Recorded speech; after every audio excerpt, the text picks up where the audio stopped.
ponlo al 6. Les puse aquí unas imágenes para reforzar cómo se ve una otoscopía normal, cómo se ve un tímpano normal.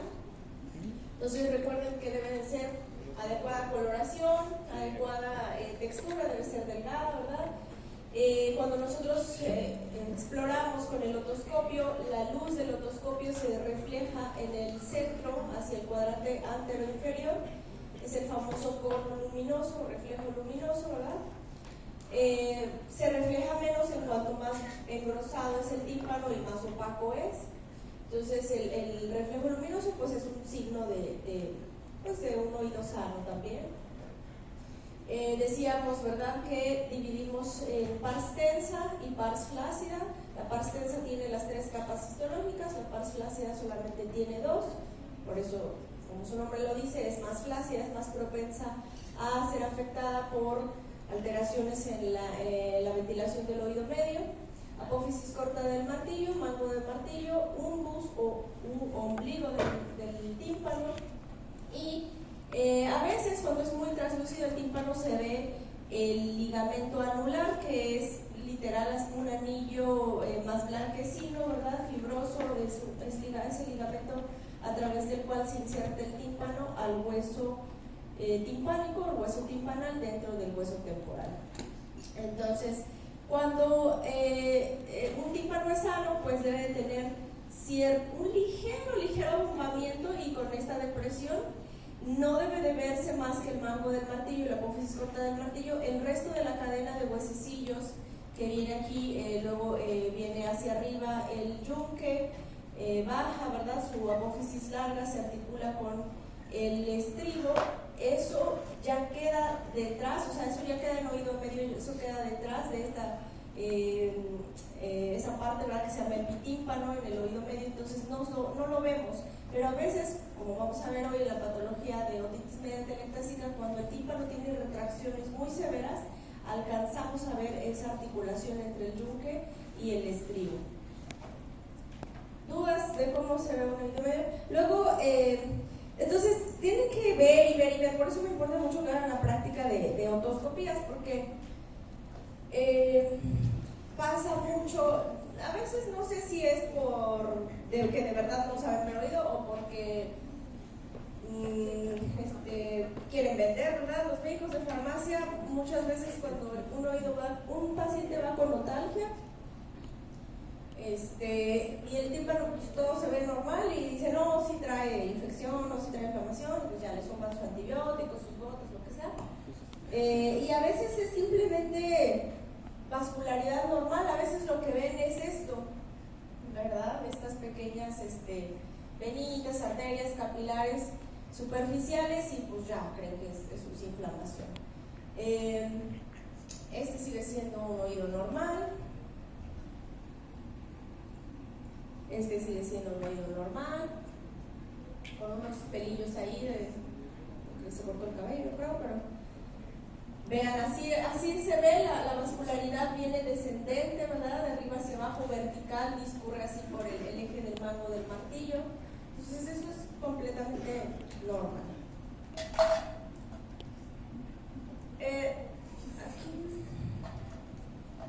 Aquí no ayuda mucho la luz del proyector, pero bueno, esos son normales, ¿ok? Ahora, primer caso clínico, ¿quién lo quiere leer? Bueno, antes esto, ¿dudas de oído externo? ¿Ya no? ¿Dudas de oído externo? ¿El tratamiento que van a dar? No les di los nombres comerciales de las gotas, pero bueno, el que trae neomicina es el Sinalar, o el que trae quinolonas, que es el ciprofloxacino, es el Sodrimax. El que trae ofloxacino es el Oresil NF. El que trae también ciprofloxacino, pero con benzocaína en lugar de lidocaína, es el Fendex, es PHENDEX, Fendex. Y pues esos son los que les sugiero. Soldrin, Otilin no son tan buenos. Entonces, ¿quién quiere leer el caso clínico? ¿Alguien a mí? dicho yo por ejemplo? Masculino de 3 años que acude con sus padres porque sospechan que lo escucha. Le sube mucho el volumen a la TV y le tiene que hablar varias veces para que responda. Como antecedentes sufre de infecciones recurrentes del oído con necesidad de antibiótico oral, más de 4 en el último año. Esta es su respuesta. Ok, antes de pasar a revisarlo, ¿qué le quieren preguntar? A los papás, ¿verdad? El niño, pues. Digo, hay niños que sí están muy despiertos, pero.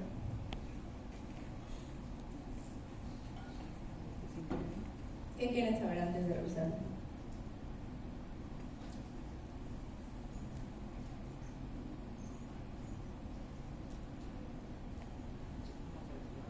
¿Vale?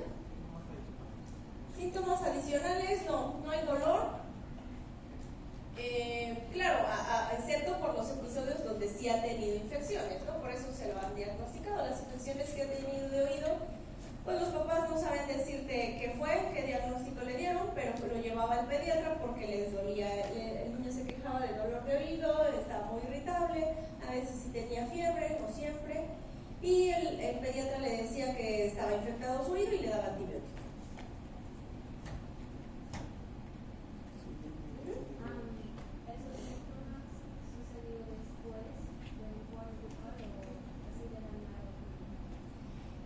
Dicen que a veces sí y a veces no. A veces sí era por una gripa, en otras ocasiones nada más le empezaba a doler el oído y por eso lo llevaban al pediatra. Pero lo que los trae ahora los papás es que ven que el niño no escucha. ¿Qué antibiótico? Ahorita no se queja de dolor, ahorita no trae fiebre, ahorita el niño está como si nada. Pero los papás lo traen porque dicen que no responden y le suben buena a la tele, a su tablet. ¿Qué antibióticos se da? ¿Qué antibióticos? Los papás no están seguros, pero creen que fue algo de penicilina o ampicilina, no saben. Nunca te saben decir. ¿Tiene alergias el niño? No, es sano, no tiene ninguna enfermedad conocida, ninguna cirugía, ninguna complicación al nacimiento, va al kinder, al preescolar, sin problemas. A veces la maestra se ha quejado también de que no hace caso. Antes de las infecciones de oído, ¿escuchaba bien? Sí, antes de que empezara a infectarse en el oído, no habían notado que no escuchara. Sí, todo. Niño sano. ¿Ya con eso tienen una idea? ¿Ya quieren revisarlo? A ver, antes de eso, ¿qué piensan que puede estar pasando? ¿Ideas? ¿Cómo? Secundario a uso de medicamentos, por ejemplo. ¿Cuál, perdón? Ototoxicidad secundaria. ¿Ototóxicos? Podría ser.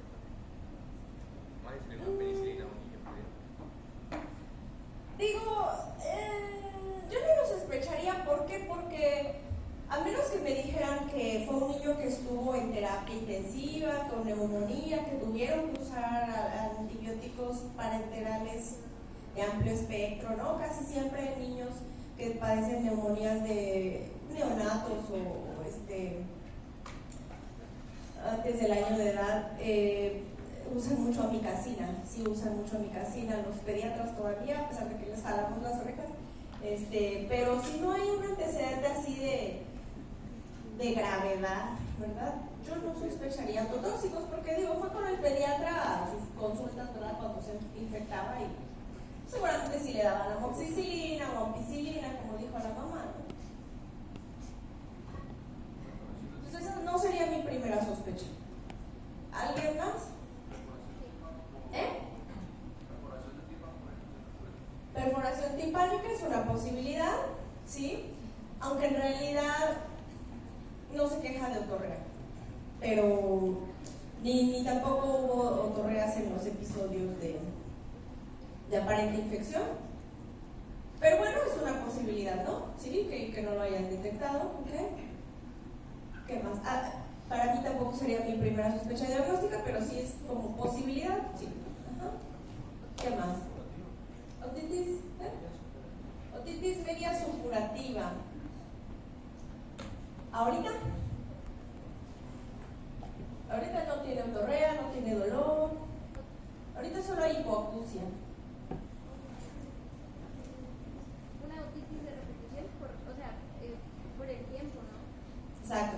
Ahora, suponiendo que en los niños la infección más común de oído es otitis media aguda, aquí sí pudiéramos establecer ya con la periodicidad de los episodios un diagnóstico de otitis media aguda recurrente. Ese sería nuestro diagnóstico, digamos, por la historia, por lo que nos cuenta, pero aún así no es únicamente lo que está pasando, o sea, aún así, acuérdate que la evolución natural de una otitis media aguda, pues regresa el tímpano a la normalidad. Entonces, ¿por qué ahora tiene sordera? ¿Por qué no escucha? ¿Ideas? Ajá.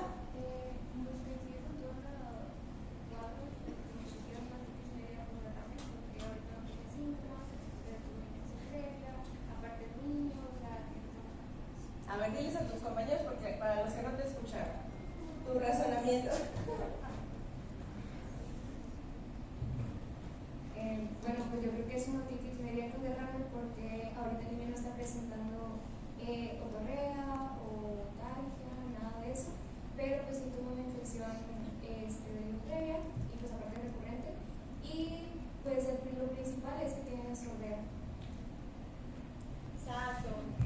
Entonces, aquí los puntos clave es que el niño tiene sordera, pero no le duele nada, ¿no? No trae otorrea. El único síntoma aquí es la sordera, ¿no? La hipoacusia, pero hay un antecedente importante de que sí ha padecido de infecciones del oído medio. Bueno, probablemente no nos consta, porque no tenemos las notas del pediatra ni nada, pero es muy probable que así haya sido, ¿no? Ok, entonces van a revisarlo ya con esta sospecha diagnóstica y ven esto. ¿Qué ven? ¿Quién dice yo? Se ven burbujas aquí, efectivamente. Digo, luego no ayuda mucho el proyector, pero es un tímpano que se ve opaco, no se ve translúcido. Se ve una coloración amarillenta, un poco ámbar, naranjoso, ¿verdad? Detrás del tímpano. Y además, estas pequeñas impresiones que se ven aquí son burbujas. A veces se ve literal el nivel hidroaéreo, o sea, se ve la separación entre lo que es líquido abajo y lo que es aire arriba. Pero bueno, a veces se ven esas burbujas. Puede ayudarnos también, si es que el niño coopera, a hacer una maniobra de Valsalva, o sea, decirle al paciente que se tape, que se con boca cerrada, se tape la nariz y que sople hacia el oído, ¿verdad? O que haga presión hacia el oído, y a veces se mueven las burbujas. No siempre, pero puede ayudar. Entonces, mientras, claro, ustedes lo están revisando, ¿no? Entonces, esto pues ya nos da el diagnóstico. A diferencia de una otitis media aguda, en la otitis media con derrame ya no hay inflamación, por eso ya no duele. O sea, ya no hay el tímpano abombado, rojo, hinchado. El tímpano se ve normal, en su posición normal, no se ve abombado, pero se ve moco detrás de él. ¿Ok? Entonces, efectivamente el diagnóstico es una otitis media con derrame. En este caso, de este niño era, ahora no les puse si era de un solo lado o de los dos lados. Obviamente ustedes cuando revisan tienen que revisar los dos, ¿verdad? Entonces, vamos a ver otro caso y ahorita nos regresamos a ver la teoría de otitis media con derrame, ¿sale? ¿Dudas aquí del caso? Ahora, ¿por qué no escucha el niño? Acuérdense que el oído medio debe estar ventilado, ¿no? El oído medio es el famoso tambor del oído. Un tambor, si no tiene aire y tiene en lugar de aire agua, pues no va a resonar. Acuérdense que el sonido son vibraciones, es movimiento. La trompa de Eustaquio es un tubo muscular que es el drenaje del oído medio. Nosotros cada vez que pasamos saliva, bostezamos, abrimos una comunicación entre el oído medio y la nasofaringe. Entonces constantemente estamos drenando ese moco hacia la nariz y entra aire a través de esa misma trompa de Eustaquio al oído medio. Entra aire y se regula la presión, lo que hay de presión entre la atmósfera, afuera de nosotros, y lo que hay de presión dentro de ese oído, de esa caja timpánica, ¿verdad? Deben de igualarse las presiones, debe existir la misma presión tanto afuera como adentro. Es por eso cuando van en avión o cuando van en carretera, ¿verdad? Que pasan un buen rato sin pasar saliva, se duermen, se siente el oído tapado, ¿no? Porque no se equilibró esa presión, hubo presión negativa dentro del oído medio. Cuando ustedes pasan saliva o bostezan, se vuelve a regular esa presión y vuelven a escuchar, ¿no? Se destapa el oído. ¿Eso queda claro?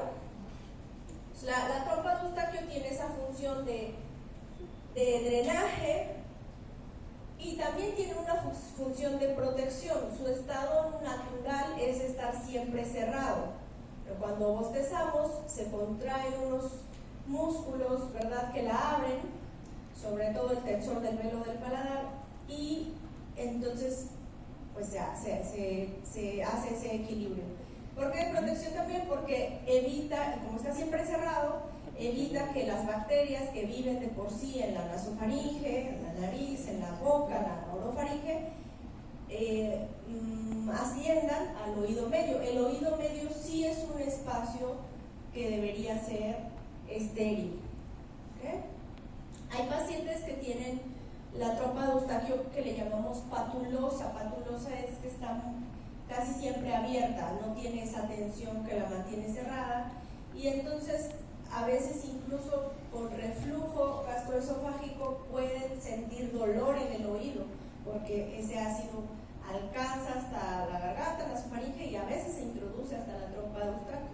O sea, a veces pacientes con dolor de oído sin otra cosa que lo explique pueden tener gastritis, y en el contexto de enfermedad ácido péptica puede ser por reflujo, ¿no? ¿Qué más de la trompa de Eustaquio? Pues eso, básicamente, protección y ventilación, esas son sus funciones. ¿Dudas? Bueno, ¿qué vamos a hacer? Bueno, aquí importa mucho establecer la causa. ¿Por qué este paciente que tuvo una otitis media aguda, a pesar de que le están dando antibiótico, por qué no se resolvió su derrame? O sea, ¿por qué? Y que le dieron antiinflamatorios seguramente, ¿por qué la trompa de Eustaquio no hace esa función de drenaje, verdad? Aquí hay que investigar causas anatómicas, cosas que estorben o que literal tapen ese drenaje de la trompa de Eustaquio en la nasofaringe. En los niños es muy común que esto sea por hipertrofia de adenoides y a veces en conjunto con hipertrofia de amígdalas. Casi siempre cuando crecen unas, crecen las otras, porque es el mismo tipo de tejido, es tejido linfoide asociado a mucosas. Entonces, es importante investigar en niños, sobre todo, si hay hipertrofia adenoamigdalina, si hay niños, bueno, este niño era sano, ¿no? Pero hay niños con malformaciones craneofaciales que también tienen disfunción crónica de la trompa de Eustaquio, por ejemplo, los niños con síndrome de Down o niños pues con síndrome de Golden Heart, ya malformaciones craneofaciales severas, ¿no? ¿Qué más hay que investigar? Si tiene problemas de rinitis, a lo mejor cosas que ocasionen una congestión o una inflamación nasal crónica, también pueden ocasionar inflamación crónica o disfunción de la trompa de Eustaquio. Entonces, eso pues ya es trabajo del otorrino, para investigar qué está pasando y establecer el tratamiento dependiendo de la causa, ¿no? El tratamiento inmediato, digamos, con medicamento sería con antiinflamatorios, con esteroides nasales, sobre todo, no antiinflamatorios orales, porque pues aquí no hay como tal una inflamación, sino más que nada esteroides tópicos nasales para desinflamar la trompa de Eustaquio. como les decía, establecer una causa, si es por tema de hipertrofia amígdalas adenoides y además eso le está ocasionando apnea del sueño, pues ya sería una indicación de cirugía, de adenoamigdalectomía.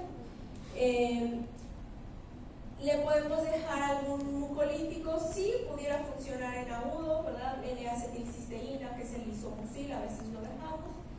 Algún antihistamínico, pero por corto tiempo, unos 5 días nada más, y ver si esto resuelve por sí solo. El esteroide nasal, su máximo efecto antiinflamatorio se alcanza después de la segunda o tercera semana de uso continuo. Entonces sí hay que explicarles a los papás que no va a ser inmediato de cuando empiece el tratamiento, ¿verdad? Y si nosotros generalmente dejamos el tratamiento, los vemos a un mes, podemos esperar cuando es unilateral. Cuando es bilateral y además ya hay causas anatómicas que ocasionan esto, pues ya casi siempre ya los programamos para cirugía, sobre todo cuando es bilateral. Pero cuando es de un solo lado, pues puede aguantar un poquito más el niño y ver si resuelve con el medicamento, y si no, de todas maneras, pues ya lo drenamos. El tratamiento específico para el drenaje, si es que no funcionó el tratamiento médico, es hacer una miringotomía, o sea, un corte al tímpano y una colocación de un tubito de ventilación. Literal es poner un drenaje ahí para que no vuelva a coleccionar ese moco.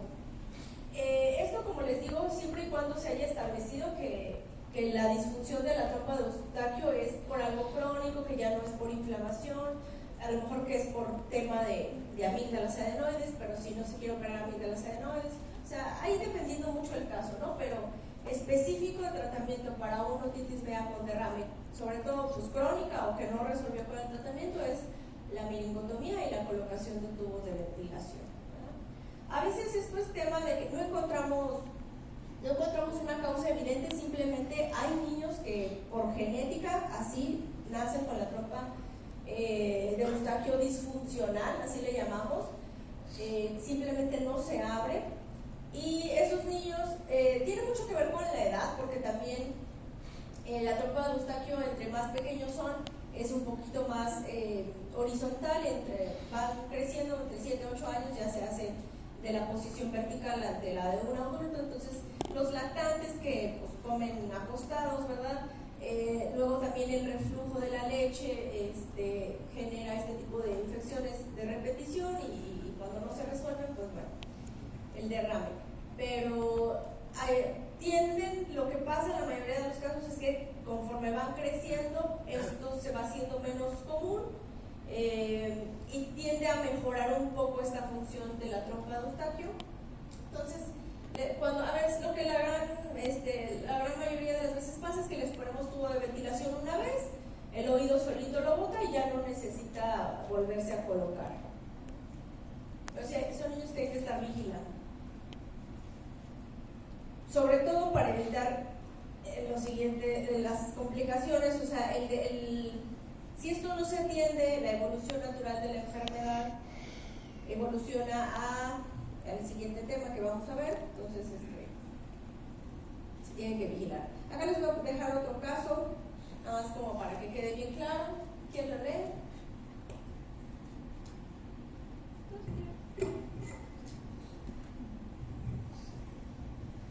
Masculina de 10 años, alérgico a penicilina, con hipoacusia bilateral subjetiva de un año de evolución, además con obstrucción nasal, voz nasal, rinorrea y anima, síntomas nasales alérgicos, broncos nocturno, mala pronunciación, nariz, septum desviado a la derecha obstructivo, mucosa congestiva, corrientes hipertróficos congestivos, endoscopía nasal con adenoides que obstruyen el 80% de luz de nasofaringe, rinorrea y anima abundante en guanas. Orofaringe con amígdalas grado 3 y 4 y la otoscopia. ¿Qué piensas?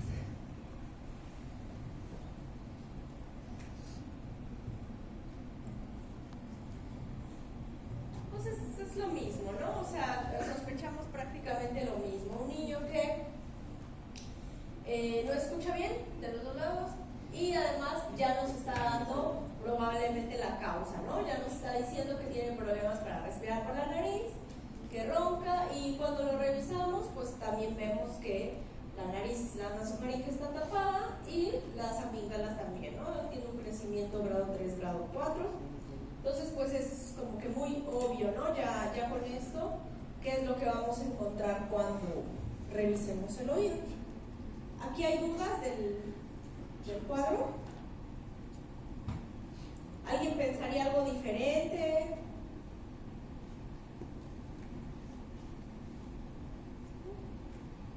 Y lo revisan y se ve así, ¿verdad?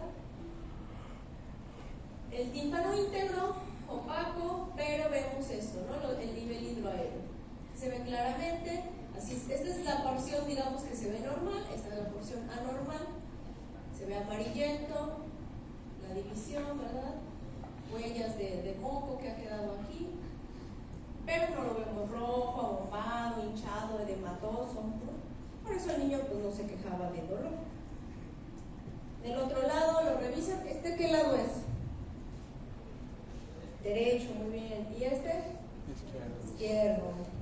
Y vemos el izquierdo y está pues casi igual, ¿no? Aquí también vemos la burbuja, el nivel hidroaéreo, ¿verdad? Este se ve más amarillento, el otro se ve más cafezoso, ámbar, pero es lo mismo. De los dos lados el niño tiene moco en el oído medio, o sea, tiene otitis media con derrame. Ese es el nombre actual. Antes le llamaban otitis media serosa, pero después se cambió porque se vio que en realidad este moco no tenía características de suero, entonces simplemente de moco normal del oído medio, entonces por eso se quedó otitis media con derrame.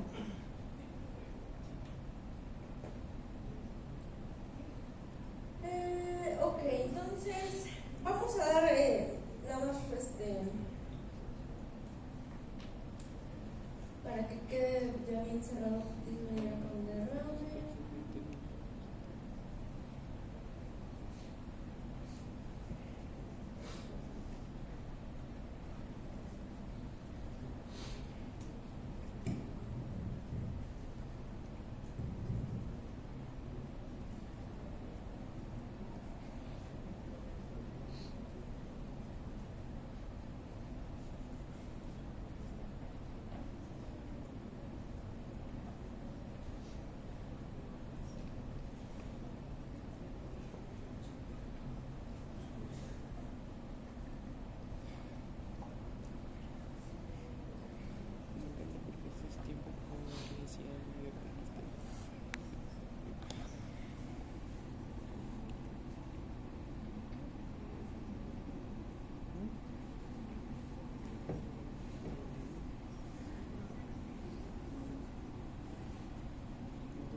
Bueno, antes de pasar a otitis media con derrame, la otitis media aguda en el contexto de niños con algún tipo de inmunosupresión, la verdad, niños de un bajo estrato socioeconómico, niños hasta eso abandonados, ¿no? O sea, que los papás no están muy al pendientes de ellos, pues que su estado nutricional tampoco es muy bueno. Puede complicarse, ¿no? Una otitis media aguda, en la gran mayoría de los casos se resuelve, como decíamos en la historia natural de la enfermedad, pero hay niños que se complican. ¿Y qué puede ocurrir? Puede ocurrir una mastoiditis aguda. Acuérdense que el oído medio no solo es caja timpánica, no solo es el espacio que hay detrás del tímpano, sino que también comprende la mastoides. Está comunicado, ¿verdad?, a través del antromastoideo hacia atrás, la caja timpánica con ese conjunto de celdillas que deben de estar neumatizadas, ¿verdad? Deben de ser siempre llenas de aire, pero eso forma parte también del oído medio, la mastoides. Entonces la otitis media aguda, por definición, comprendería una inflamación también de la mastoides. Sin embargo, nunca llega a verse así, ¿verdad? Ya cuando vemos un aumento de volumen en la mastoides, incluso pues ya tiene un absceso, ¿no? Pero a veces solamente se ve hiperemia, entumecimiento, pero puede evolucionar a un verdadero absceso, ¿no? Superióstico. una colección de pus. Entonces, cuando vemos esto en contexto de otitis media aguda, pues es un niño que sí requiere hospitalización para recibir antibiótico intravenoso. Casi siempre dejamos doble esquema, alguna cefalosporina con clindamicina. O sea, cuando digo doble esquema es antibióticos que cubran aerobios y anaerobios, y gram positivos y gram negativos, ¿no? También que puede ocurrir que además presente una parálisis facial, eso por irritación, por la pus que hay en el oído medio, y un absceso de Besson es un absceso que empezó siendo el amastoides, pero disecó a través de la fascia cervical a los músculos del cuello, ¿verdad? Acuérdense que el esternocleidomastoideo se inserta aquí en la mastoides y por ahí puede empezar a disecar la pus hacia abajo y hacer un absceso de cuello. Le llamamos absceso de Besson. Es raro, les digo, en contextos de estratos socioeconómicos medios, altos, es rarísimo, casi no lo van a ver, pero en estratos socioeconómicos bajos sí puede ocurrir. Entonces hay que estar al pendiente.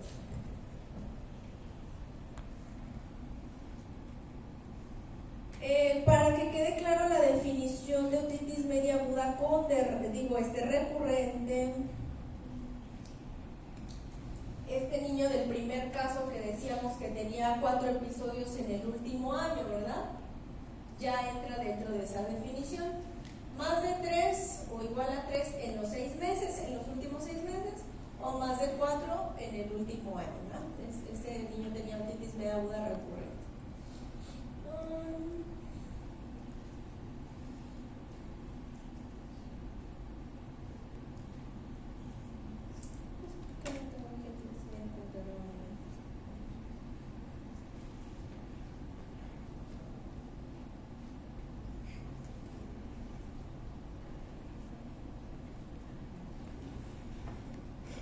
Doctora, entonces la parte de miringotomía no le hacemos caso.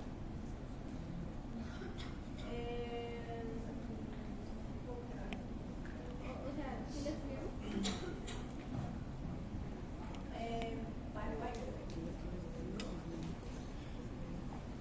Lucía, ¿pero qué vas a estudiar eso? ¿Ah? ¿Qué vas a estudiar? Solamente se la haces y ya.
A ver, entonces me decías que la parte de la miringotomía, ¿qué? ¿No la estudiamos? Pues... No, ok. o sea, le ponemos. No, a mí lo que me interesa es que sepan diagnosticar otitis media con derrame. Ya si llegaron hasta ese punto, me doy por bien servido, ya de ahí ya es referirlo al otorrino. Si ustedes no van a hacer nunca una miringotomía, si no son otorrinos, tienen que saber cuándo hacerla, cuándo no. O sea, bueno, lo que sí tienen que saber es, como les digo, o sea, si detectan una complicación de otitis media aguda, las que acabamos de ver, sí o sí hospitalizar al niño o mandarlo al otorrino más cercano, ¿verdad? Y empezar antibiótico doble esquema. En esos niños sí, ya el otorrino va a hacer una miringotomía de urgencia, probablemente hasta el quirófano, a lo mejor hasta el drenaje, ¿no? Etcétera. Pero sí, o sea, que sepan que eso es lo que se va a hacer, pero no, ustedes no lo van a hacer. Ok, entonces, por definición, otitis media con derrame, no hay dolor, no hay inflamación y hay ocupación del oído medio, ¿no? Es la causa más común de sordera en los niños. Entonces, siempre que les llegue un niño que no escucha, sospechen esto. Es muy común. Casi todos los niños en edad preescolar. Es importante que esto se detecte también en la etapa prelingual, o sea, cuando están aprendiendo a hablar, sobre todo antes de los 2 años, para que el niño pues desarrolle bien el lenguaje. A veces empiezan a hablar, pero empiezan a hablar raro, como que no pronuncian bien, y es por esto, ¿no?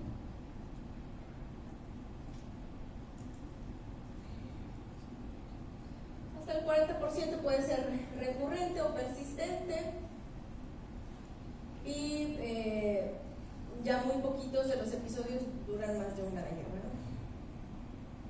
Entonces decíamos las funciones de la trompa de Eustaquio, ¿verdad? Que son ventilación, protección. Cuando esto falla, pues entonces puede ocurrir el derrame. Si le hiciéramos un estudio, un cultivo al derrame, la gran mayoría de las veces encontramos las bacterias que ocasionan otitis media aguda. Sin embargo, por definición, en este estado ya no hay inflamación, ¿no? Entonces, solamente sordera o la sensación de oído lleno, de oído tapado, y a veces, sobre todo en adultos, pueden llegar a referir acúfeno, un zumbido, un ruido, ¿no?, que perciben ahí.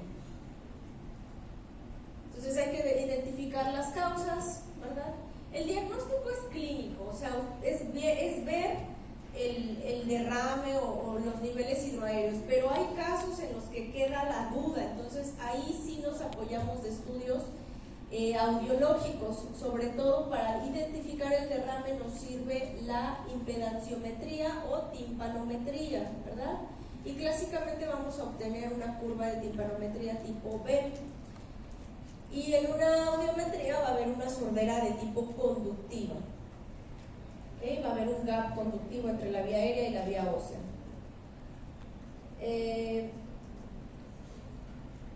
Yo creo que para la próxima clase vamos a explicar bien qué onda con estos estudios, con la audio y con la timpanometría, para que les quede claro también, sepan interpretarlo. Entonces, así se ve, ¿verdad? Dijimos, un tímpano normal, pero con moco detrás.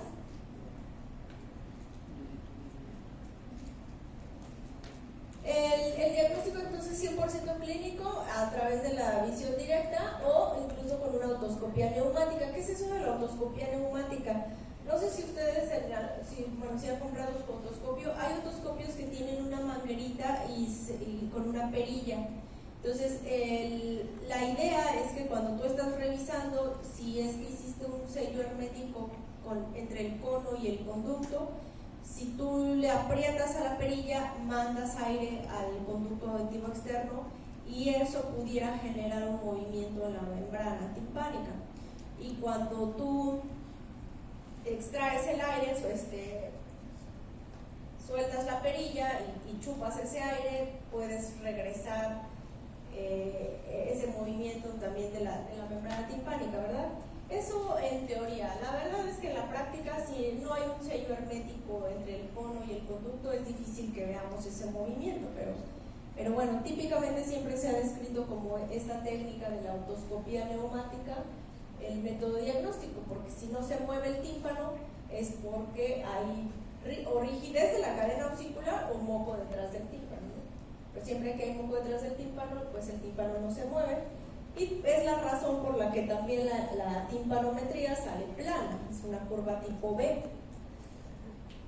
Y bueno, aquí como decíamos, hay que evaluar si es de un solo lado, si es de los dos lados, si el niño ya habla, o sea, qué tanto le está afectando en su vida el derrame, ¿verdad? Y pues esto ya es del otorrino. En algunas veces, si es un niño sano que no está teniendo complicaciones, podemos vigilarlo. Si es de unilateral, hasta el 90% puede resolver de forma espontánea. Y el tratamiento médico que yo les comentaba, ¿verdad? Esteroide nasal, algún mucolítico, ejercicios de la trompa de Eustaquio, como inflar globos, globos que pongan mucha resistencia, de preferencia de los globos más chiquitos. Bueno, en un adulto, ¿no? En un niño pues no, a lo mejor no lo va a poder hacer, beber líquidos con popote, masticar chicle. Bueno, esto ya es del otorrino. Así son los tubitos que ponemos, son chiquitos, se ven así como literal, así un drenaje, ¿verdad? Es la miringotomía y ponemos el tubito, casi siempre lo ponemos en el cuadrante antero inferior. Pues hasta aquí le vamos a dejar, chicos. Entonces, estudien, lo que sigue va a ser el caso de, estudien otitis media crónica atelectásica, otitis media crónica con colesteatoma, y ya luego empezaríamos, les voy a dar lo de los estudios de audiometría, timpanometría, y ya luego empezamos con vértigo. Ya está el prontuario entonces en la E42 para los que lo puedan ver, y si no, se lo mandé al